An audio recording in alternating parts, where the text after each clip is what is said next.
What's up mga paps, welcome to my channel, nagbabalik nga pala ang papsi nyo.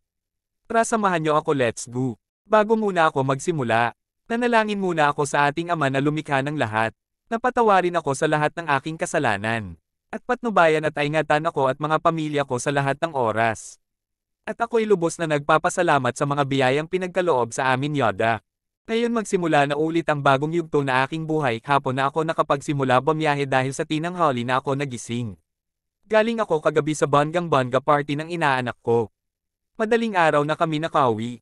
Ngayon babakbak ako ngayon mga paps kasi naubos ko na naman remittance ko kaka Red Horse. Kaya kailangan pa na lang biyahe. Ngayon papunta na ako sa McDo. Pagpasok ko pa lang ng mall, inayos ko muna buhok ko dahil gulong-gulo na siya. Para babae ang gulo-gulo hindi maintindihan. Nang maayos ko na yung buhok ko, bumukas na ang elevator. Nagulat ang babaeng operator. Akala niya daw si Alden Richard. Wala naman tayong magagawa, ganun talaga ang buhay. Kailangan na lang talaga natin tanggapin na kinukumpara ako kay Alden Richard. Ngayon na pick up ko na ang order at nandito na rin ako sa drop ko. Pagpasok at paglabas ko napahip-hop dance ako ng di malaman ang dahilan.